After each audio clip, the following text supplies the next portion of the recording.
আজ আমি ফুলকপি, বেগুন, পেঁয়াজকলি, টমেটো আর ডিম দিয়ে একটা নতুন রেসিপি দেখাচ্ছি। তেল নিয়েছি, সর্ষের তেল। তেলটা 50 গ্রামের মতো নিয়েছি। গরম করে হয়ে গেছে। গরম হয়ে যাওয়ার পরে আমি ওতে দিয়ে দিলাম ফুলকপি।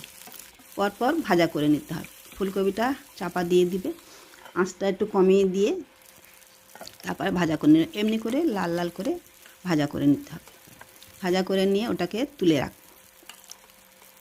তুলে রেখে দিয়ে তারপরে আবার ওই তেলেতেই আমি দেবো। আর তেল এক্ষুনি দিতে লাগবে না, ওই তেলটাতেই আমি বেগুন দিয়ে দিলাম। আমি 4 জনের মতো নিয়েছি সবজি।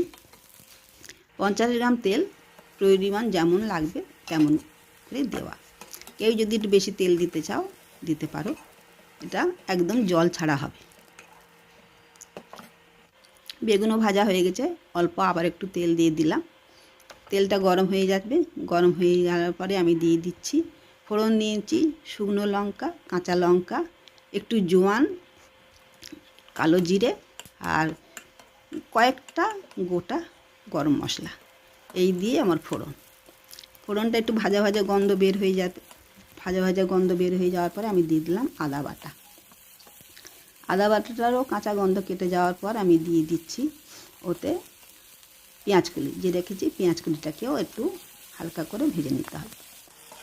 হালকা করে ভাজা করতে করতেই আমি ওতে দিয়ে দিলাম যে ভাজা জন্য আমি যে মশলা নিয়েছি, একটু জিরের গুঁড়ো, একটু হলুদ আর একটু লঙ্কার গুঁড়ো। ওটা দিয়ে তাতেই আমি যে ভেজে রেখে দিয়েছিলাম যে ফুলকপি, বেগুন, সে ভাজাগুলো ওতে দিয়ে একসাথে সমস্ত নাড়াচাড়া করে নিলাম। নিয়ে মাঝখানে একটু ফাঁক করে নেবে, নিয়ে এতে 2টো ডিম দিয়ে দিচ্ছি।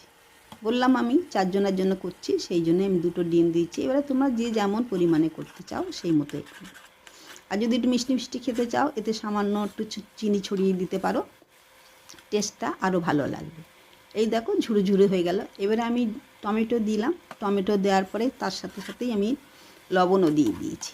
লবণটা দিয়ে সমস্তগুলো একসাথে নাড়াচাড়া করে নিয়ে একটু 2 মিনিটের মতো আবার একটু ঢাকা দিয়ে দিয়েছি।